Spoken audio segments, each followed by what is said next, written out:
So we're ready for our second panel, and our moderator is one of our board members, Marty Irwin. And now I understand that we're not supposed to actually use rural workforce, perhaps, as a term. But anyway, we're going to talk more about the housing needs for more rural populations. So take it away. Thanks. We must solve the housing crisis. We've heard that repeatedly. While the crisis is ubiquitous, unique issues in our rural areas exacerbate those challenges. You can't hear? Hold the mic closer. Is this any better? Okay, I'll start over. We must solve the housing crisis. While the crisis is ubiquitous, unique issues in our rural areas exacerbate the challenges, especially for farmers. So good afternoon, I'm Marty Irwin, moderator for our panel discussion on rural workforce housing solutions. Allow me to introduce our panelists, please. In the center are Rica, Bryan, and Kyle Ellis. They are owner farmers at Rocksteady Farm. They're going to address the issues in meeting the needs of our workers and in growing community participation. To my left at the end is Lucinda Poindexter. Lucinda is developing a unique solution that meets not only the housing but other needs of their black dirt farmers in a rural community, and she'll share more about that. And to my left, Bellenchia will present stories in the field and discuss solutions and strategies. The panelists will talk briefly about their needs and their focus. Then we'll have a dialogue as earlier today. And then we would like to open it up to a question and answer or comment period so you all can join us. So the first comments will be from Rica and Kyle, who will be presenting together. Hello. Hi everyone. If you can hear me okay, just thumbs up. Okay.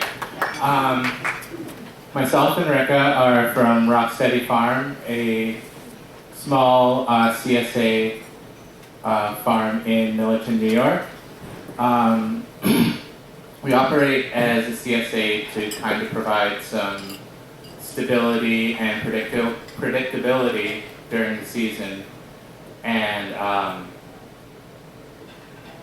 while that helps somewhat with planning, we're finding it an ever-present problem finding housing for our staff season to season, and that leading to problems with staff retention, and that leading to issues with, I guess, training and retaining like veteran staff as opposed to entry-level farmers.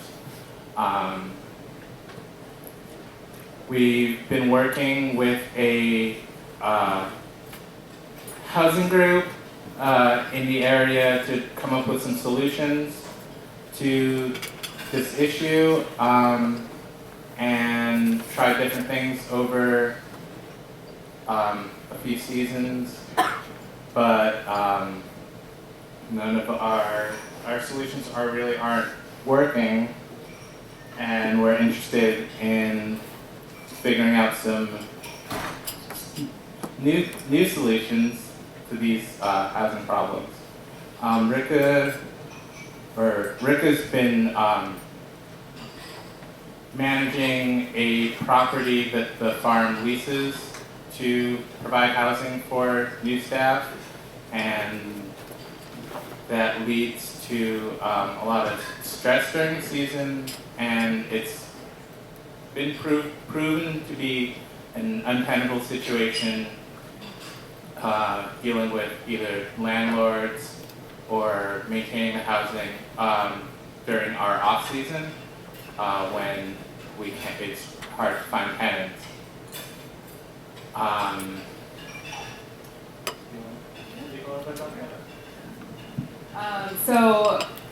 Kyle mentioned we are a cooperative, so Kyle and I are both worker owners. There's two other worker owners as part of the business. And one of my responsibilities as an owner, with my owner hat on, is to support our team with housing. And so I would say Rock City is really good at relationships. It's one of our strengths. We're also really good at problem solving, as all farmers are. But we're really up against, I think, I'm grateful for the morning context of what we're all up against. And I think as someone who's a full-time farmer, also having the hat on as a landlord during a farm season is just stressful.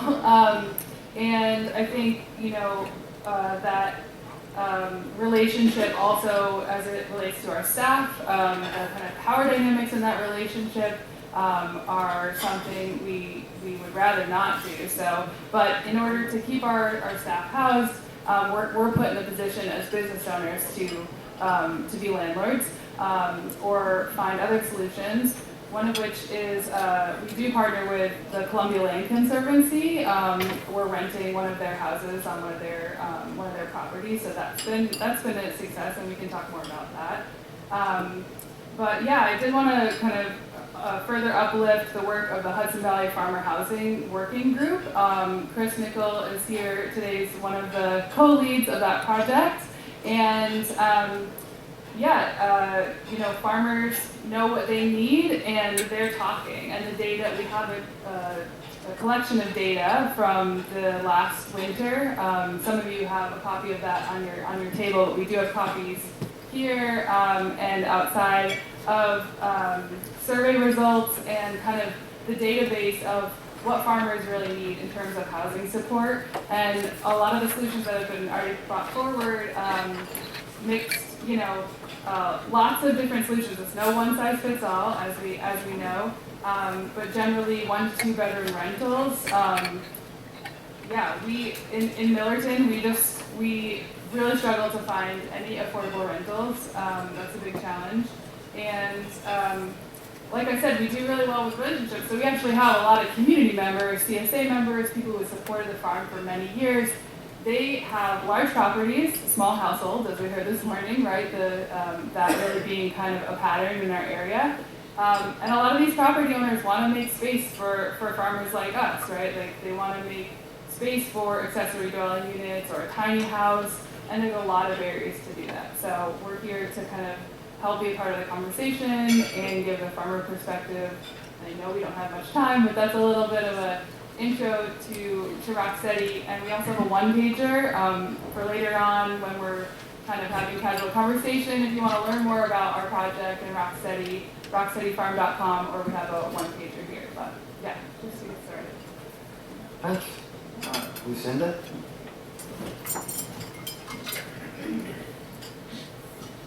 I'm Lucinda Poindexter with the Chester Agricultural. On the mic. Oh, no, it's louder enough. You have to be close to it. No, it's louder. Is that, okay, here we go. So I have some slides that will show up here in a minute. The Chester Agricultural Center was started about 8 years ago. The purpose is to provide affordable long-term leases to beginning farmers, especially underserved farmers. We have about 200 acres of black dirt farmland, which is just a treasure in Orange County. Very highly fertile land to grow produce on. And currently we have 12 farm businesses that lease from us, and they all have their own business model. They range in size from 60 acres, here's our largest farm, to 3 acres.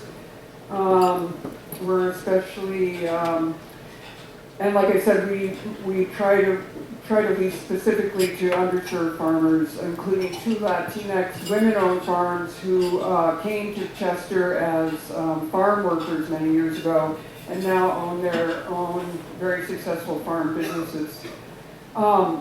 Before I keep going, I just want to mention that we have had many groups collaborating with us that have made this project possible. So that includes the Orange County Land Trust, the Housing Action Council, our architect WXY Studio.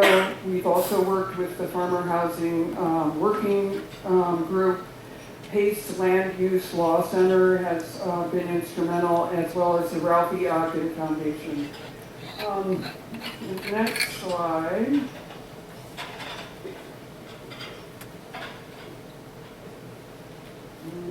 Other way. Okay. I can do it. What do you want? That one? So this shows you the green area is this farmland that we own. And then the area outlined up at the top is 15 acres that we bought about 3 years ago. So one of the major obstacles for our farmers is housing. The rents in Chester are extremely high, they're hard to find. So our farmers were having great difficulty finding affordable housing. And then they couldn't hire people because it was very difficult to find farm workers. So some of our farmers live up to an hour away. Also, our farmland is luckily protected by a conservation easement with scenic Hudson, and it's not suitable for development. So we purchased this upland with the idea that at some point we would like to put housing there. We received a grant from Enterprise Community Partners about 2 years ago to do a feasibility study. This again is the same property. You can see the farmland down below it, and so it's contiguous to our farmland. And it's a beautiful piece of property. We really wanted to make sure that we built something attractive and that it fit in with the landscape. You can see that there's some wetland in the middle there, and it's bordered by the farmland in 94 that runs in front of it. We've completed the feasibility study, which was a complete land analysis. We've met with the planning board, and we got initial approval for accessory use for our farmland. It was also very important that the comprehensive plan in Chester was very supportive of housing and agriculture, so that's been important. This next slide shows the first two structures that we plan to build are a community building and a farm stand. So the community building would be housing for retreats, training. It would sort of be the entrance to the farm. We're thinking about using it for some off-season training and maybe even some renting it out. It would also include some dorm-style housing for farm workers. The farm stand, we have a farm stand currently in the village, but this would have much more visibility. And we would also have a small community kitchen that would allow our farmers to do some value-added products. And it would have tiered pricing so that one of the things, I mean, Chester's pretty low income, so it would be able to have produce and other farm goods for sale with a tiered pricing.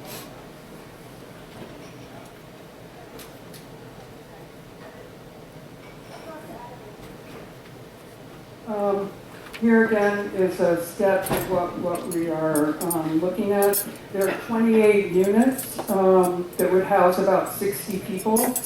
It's mixed use, so some of it is apartment style or sort of condo styles, as well as single family. So ownership is a huge issue because we provide leasing. Our farmers really want to build equity in their housing, so we're in the process of looking at a lot of different ownership models. We really want to help the farmers build equity. One of the things we're looking at is a community land trust with limited equity co-op that would be available for both renters and homeowners. And we've done a lot of workshopping with our farmers as well as other farmers in the area to know what they're looking for.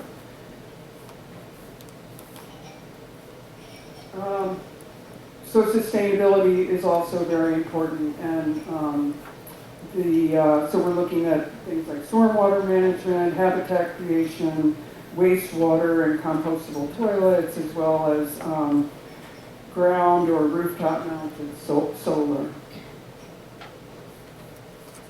Here's another sketch. I just wanted to briefly mention the budget, so the entire budget is, we're thinking about 13, 14 million. So this portion is just for the housing. And then this is for the farm stand and the 3.7 for the farm stand and event space. So we are cobbling together our funding. We have about $1.5 million that has been promised, and then we have another $2.5 million in Mid-Hudson Momentum Fund that we're that's very promising, and then we'll keep going. I mean, we have some hope to apply for USDA grant and other opportunities. Thank you.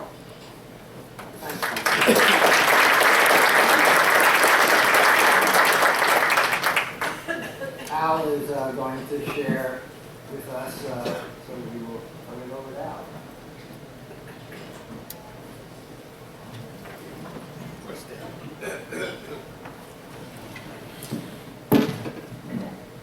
Can everyone hear me? Okay, good. How many, show of hands, how many of you out here are homeowners? Are what? Homeowners. Homeowners. How many of you are renters? So the vast majority of homeowners. That's what we're talking about. So Habitat for Humanity, if you're not familiar with it, focuses on homeownership. Habitat for Humanity's program focuses on home ownership. So we just celebrated our 30th anniversary in Columbia County a couple of weeks ago. We had built 25 houses in that 30 years, and that is obviously not enough. The flip side of that is that we have a 100% success rate in that every family we have put in the house is still in their home. One family has paid off their mortgage, one family sold the house back to us, and we put another family in there, but our program works. So in the past 2.5 years since I've been chief executive, we've been working on taking the Habitat program and scaling it to build more houses and have more impact. As Adam pointed out earlier, Columbia County really is sort of a poster child of the housing crisis. We're a large 650 square mile rural community. Even our one city, which is the city of Hudson, is considered rural by the Housing and Urban Development. So we are a rural county. We're also one of the oldest counties in the state. We have one of the oldest housing stocks in the state. We have a housing crisis. We talk about affordable housing or workforce housing, and what we're focused on is providing housing for our average wage and lower income households. So we like to turn it around. It's not about what you do, it's about what you need. And so every Habitat homeowner, or everyone who enters our program, they will pay no more than 30% of their income for that home. So the way that works is we subsidize the gap between what it costs us to build the house and what they can afford at 30%. And there's a lot of moving math in there to figure out what that means and to be able to scale the organization. The good news is that over the last 2.5 years, we have made a tremendous amount of progress as a region and a state in providing more funding, and there's more opportunities for us to tap into higher levels of state funding to be able to scale our operation. In Columbia County, there are no affordable rentals. There are none. Effectively, there may be a couple of handfuls for a family who makes the average wage. And there are no affordable homes to buy. There's no inventory under $250,000 that you wouldn't have to put another $250,000 into to be able to afford. So if you think back to It's a Wonderful Life, I mean, these are the people who do most of the working and paying and living and dying in our communities, and they can't afford to live where they want. And so that's what we're embarking on, is to, we've created a new model that focuses on starter homes and starter homes at scale as what we're talking about. We are looking to unlock the bottom end of the market so that we can provide some mobility up and down. You know, we're looking to give people a chance to get on the path to homeownership and wealth building and equity building, especially for those communities who've been traditionally disenfranchised. But you know, it's going to take considerable more work. We've made a lot of progress working municipality by municipality. We have 19 municipalities in our county. There's no county legislature or infrastructure. We're lucky that we have now a county housing coordinator, Chris, raise your hand. I had to give you a shout out, who's coordinating the county efforts to make progress and to provide the tools that municipalities need to figure out how to allow more building. So I think we're ready to go. So our new building model, and I'll walk through this as quickly as I can. When I came in, I challenged our board. We could stay, you know, sort of sleepy little build a house every year or two and go out of business because, you know, we lose money on every house we build, and you know, it's hard to make that up on volume. And so with the new state programs that are in place, we can actually close the gap and close the subsidy gap by building 4 or more units at a time. There is a generous amount of state funding available for home ownership, but it's got to be in multiple units. The state wants to see units built. So I challenged our board to come up with a strategic plan that allows us to do that, and then, you know, create a building plan to do that. So we adopted at the beginning of the year a new growth strategy where we committed to building 3+ houses a year starting next year.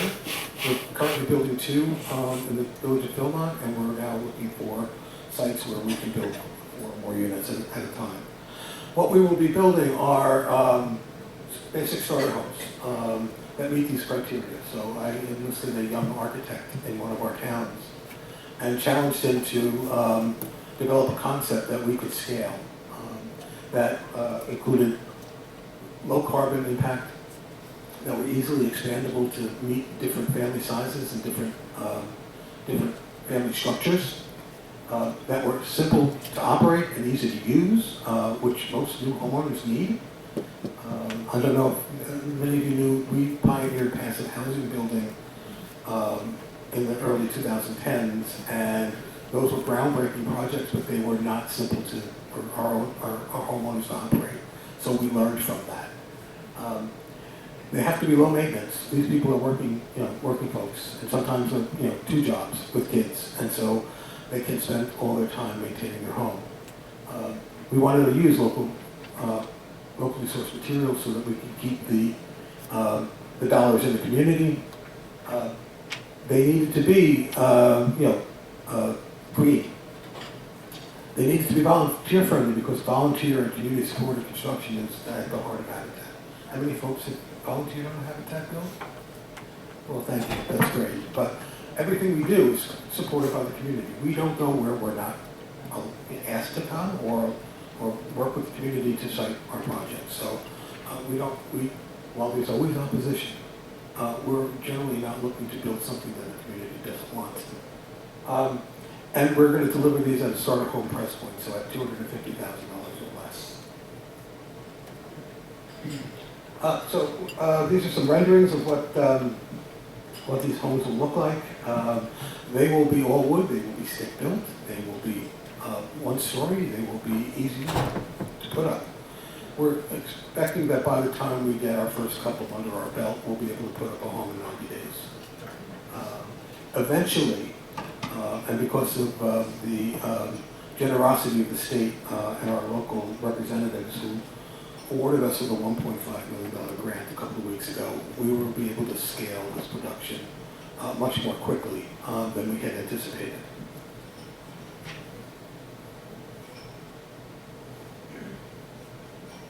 So our basic design, there's the concepts to start, and this is just the start.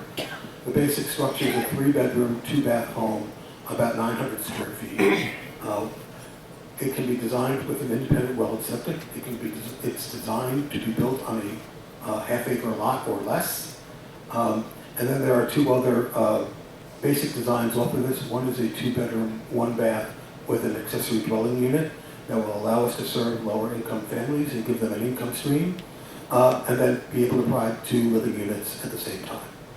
And then the third basic structure is a 4-bedroom, 2-bath for a larger family home. These are designed to be built on a number of different platforms, a slab, a crawl space, and on helical piles, depending on the land. So we can adapt the build to the topography of the sites that we get. And each of these homes can also be expanded on either end to further accommodate additional living space. We are looking to site these responsibly and attractively so that they'll fit in rural communities. And they won't overrun the community. This is a sketch of a 3-acre, 6-home site. We are going to build in as much green space and buffer space as possible. So we're not looking to build on every inch of the land that we get, but to make sure that these are communities people want to live in.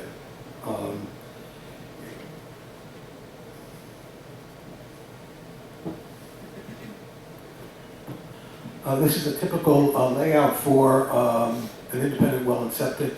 We are speccing engineered septic that will allow us to build on smaller envelopes and still meet health department requirements for separation between the well and the septic. And so we can theoretically go down to 1/3 of an acre if those are available, but 1/2 acre is what we're planning on starting to build. And there's two prototypes, or there's 2 existing systems. One's an Elgin system. I forget the other one's name. Infiltration water that are currently on the market and in use in other areas of the state and the country.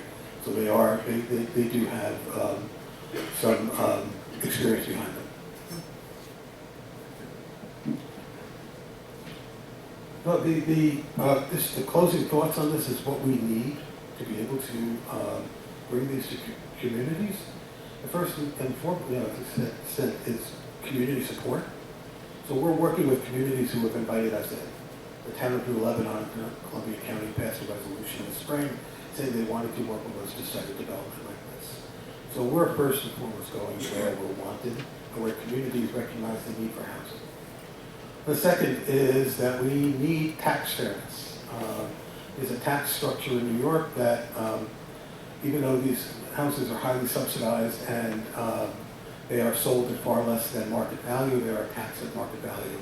And that limits the number of families that we can serve.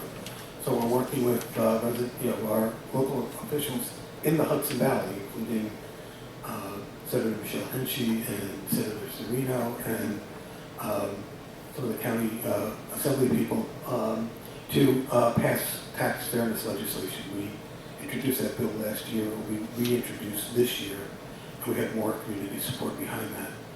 And the third really is zoning and education. We need to educate local planning boards, local zoning boards, and local municipal officials on what's possible.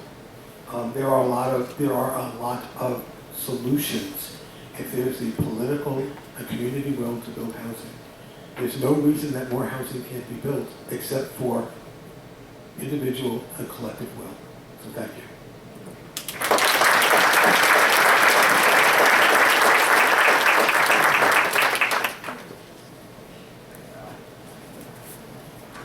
So now our panel discussion.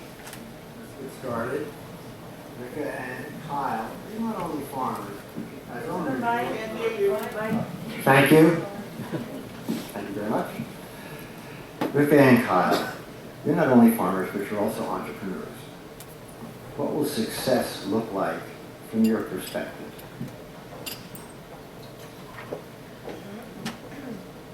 I think, a big part of what we do at Rocksteady, beyond the CSA growing, is a lot of training and education.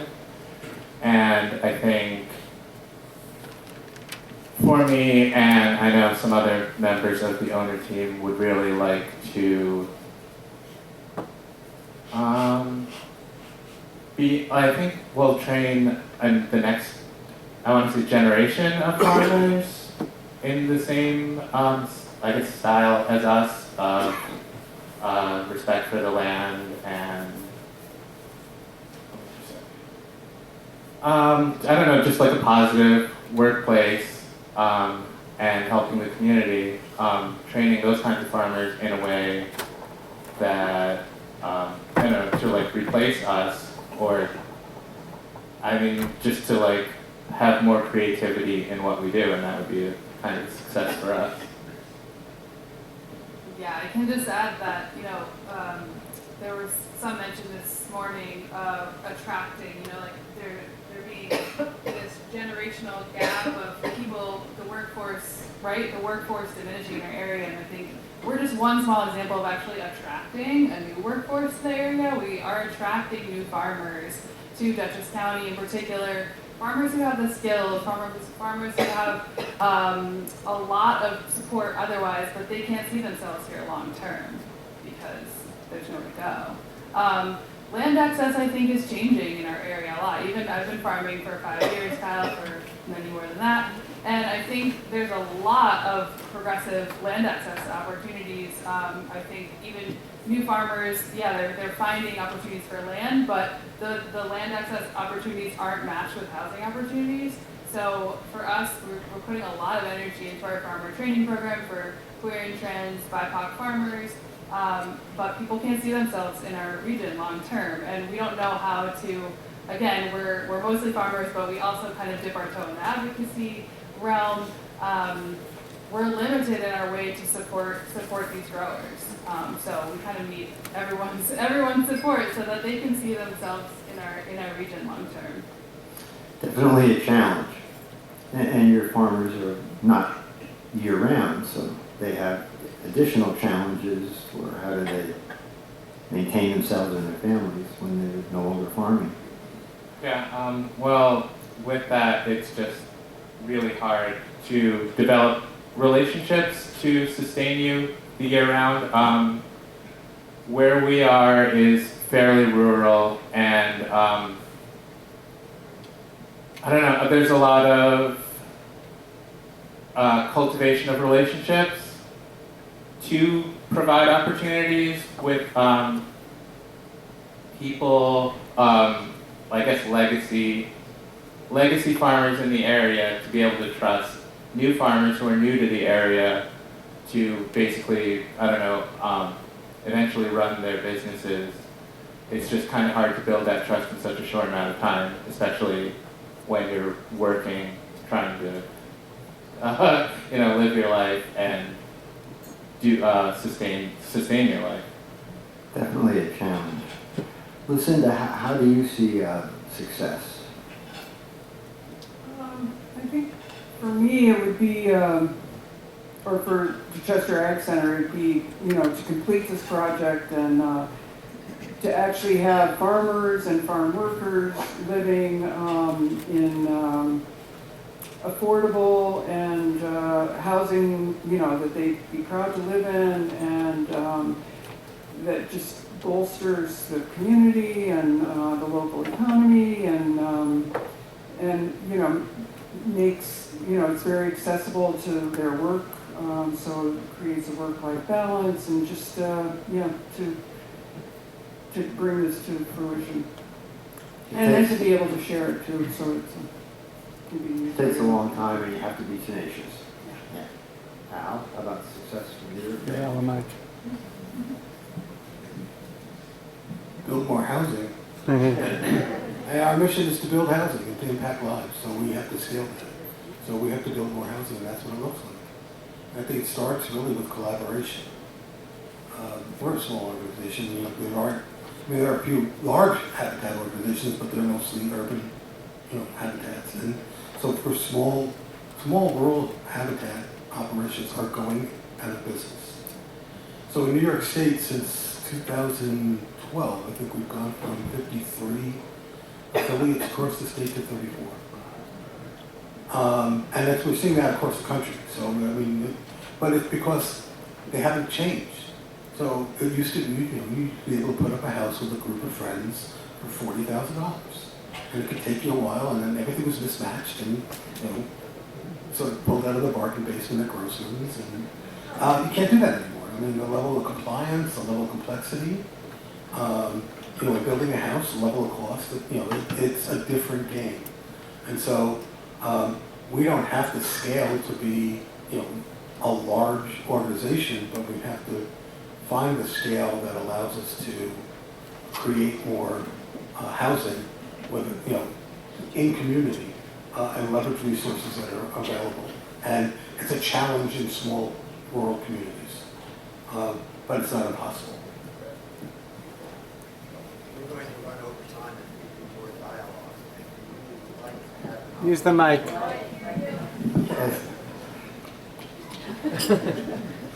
We're running out of time to do dialogue and still have time to bring you folks into the conversation. We really would like to bring you into the conversation. So, anybody have some questions or comments? Yes?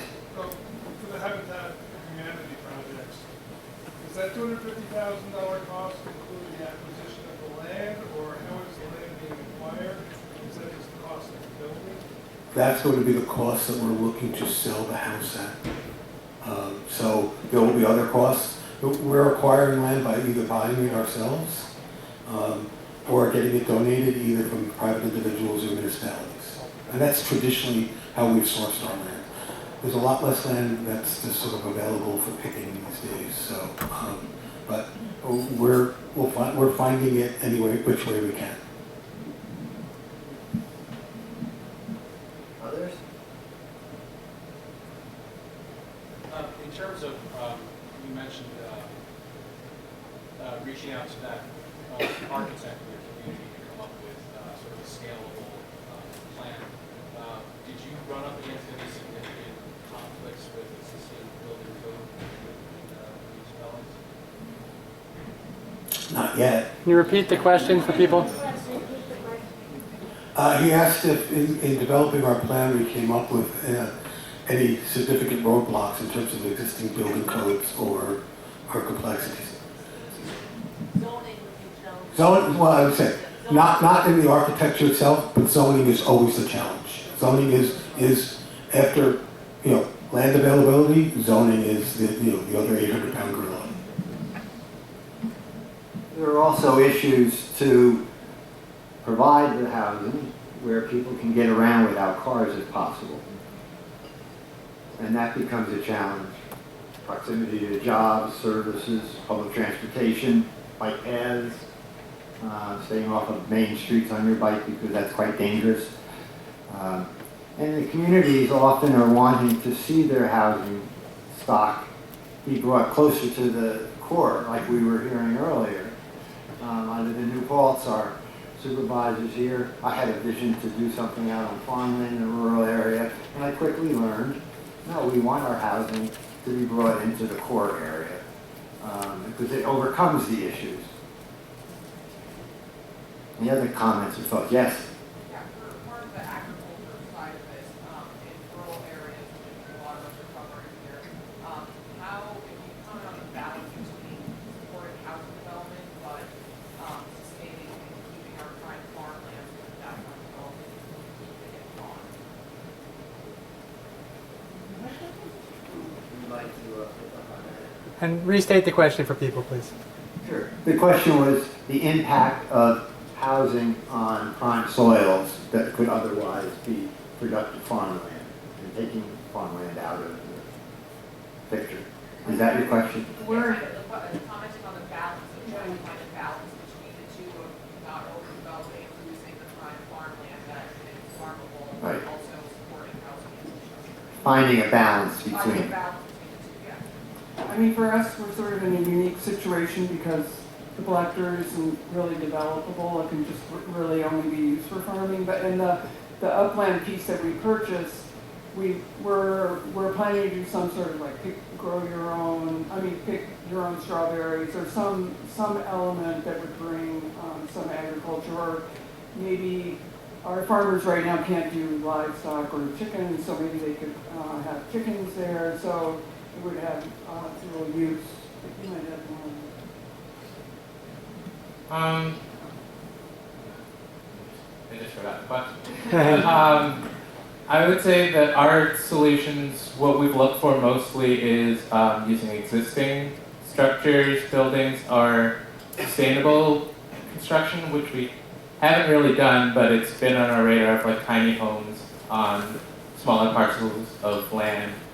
But with the working group, one of the solutions that we've explored is like abandoned or for sale, like hotels, that kind of for sale structures, schools, old malls, that kind of thing, for kind of centralized housing for multiple farms or multiple businesses in between, towns like Copiague, Pine Plain, smaller towns that might not necessarily have like a large town center to build around. So in between, and that providing some mitigation for transportation issues too. Yeah, and I'll just add, I think what Al was describing here really seems to match what we're hearing from farmers, what we experience as farmers, what people want in terms of some kind of centralized farmer housing that's also really low impact, that is really like part of the rural space, that there are growing opportunities right there, right? So not what I think some people imagine when they imagine like multiple, like a large housing complex or something like that, but smaller, people want to farm where they've been farming, people want a one-bedroom apartment or a small house to own that's adjacent to land. And I think, housing or farming is a conservation strategy, and I think what you were describing in terms of that layout seems to really match at least the data that we collected. So I think also a lot of opportunities that exist. Farmers or people who own land that they want to be farmed will supply their farmer with something like a trailer or very, substandard housing, and we're just trying to keep it similar and useful to what people want, but more livable, kind of raising the standards for farmers or lower income workers. Well, thank you all. Obviously, the affordable housing. Yes, one more time. It's the last time, and I'll be done. The affordable housing solution obviously requires collaboration. Can't get by without working together, because as Al says, by working together we have a bigger voice. So we want to all raise our voices, step in wherever we can, and at the end of the next session, we're going to be out in the hall along with the other presenters, and please come on out and chat with us. Let us hear your suggestions, and maybe we can have some to offer back. Thanks.